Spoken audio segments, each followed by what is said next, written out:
I just did a poll on Twitter and I asked two questions. Which of these, according to marriage research, actually continue happiness, contentment, and growth in a marriage? Is it A, um, doing small efforts, small actions of committed love for your partner every day? Or is it B, having a lot of money, a large bank account, or being famous? The answer, according to the Twitter poll, as well as research, is of course A, small actions of love each day.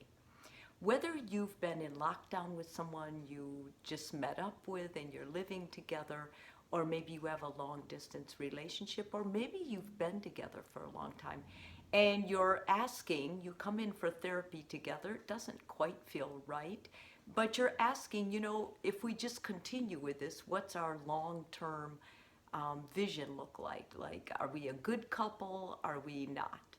Well, when I get these couples in, I basically, and I do, it's a fascinating. Many times when I get a client, they'll continue to come back once every 2 weeks, and I assign enrichment work that's also on my website. But basically, we go through things and we're building for a future, right? Not only a future in marriage, but a committed, fun, happy commitment and future. So that takes work. If you're sitting with your partner, or maybe you're working and you're considering the person you're with, like, how do you know? I'm going to run through some things that I think are worthwhile. And the first one is the one I mentioned in the beginning. Does your partner work to make you happy? Since that is so important, in every marriage research article I have read or contributed to, it still comes up the most important thing.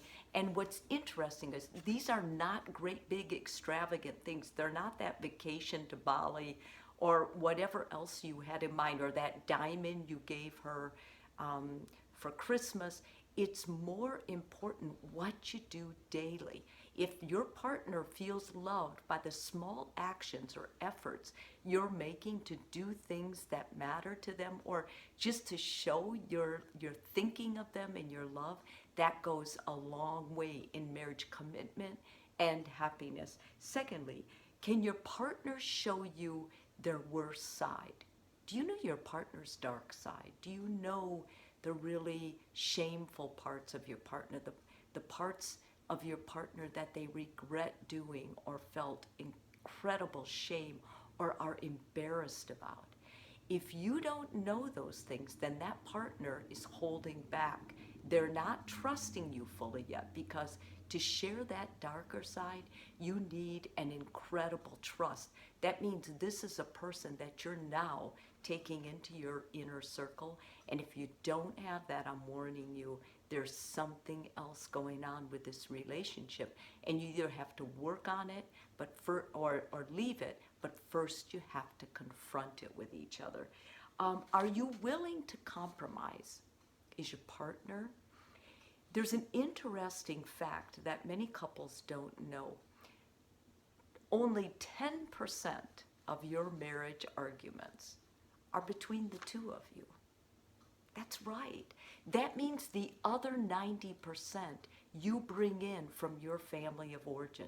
So if you're dating someone who has a traumatic past, or an abusive family member, it's interesting what relationships do.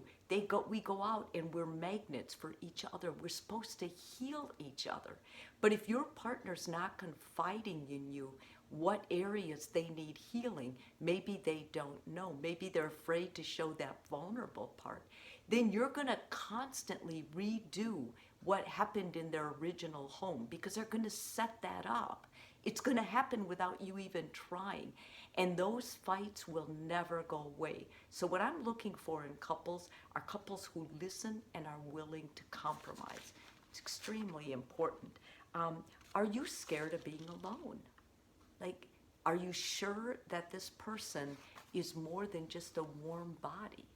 Are you sure this is someone you're really committed to? Because And are you sure your partner is? Because if your partner is just terrified of being alone, then that means they haven't done the underwork. And that underwork is what's going to salvage and create a happy union between the two of you. I want you to talk about that. It's really a great date night topic and something to keep present when you're not fighting or when you're having good times together. What do you argue about?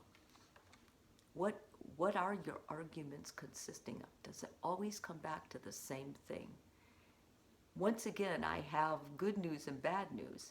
80% of what you argue about is never going to be solved. So if you think of it like that, maybe you'll both approach it differently. Like, is this a problem we're really going to solve? Most normal, happy couples have at least 5 areas that I call hot topics.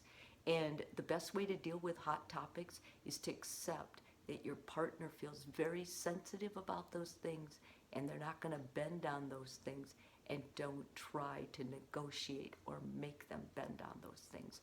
And lastly, what's your sex life like? Are you open with it? Do you talk about it? Do you try to please each other? Do you understand each other? Do you understand the importance of intimacy? That intimacy is the glue, the emotional connection, not the physical. And when you have the physical, do you feel closer intimately, emotionally? Those are the important things. So are you going to last for a future? Is my vision for you that you're going to make it? You're going to make it if you create it. But you've got to let go of these ideas that there's a perfect partner out there. You're part of that perfect partner.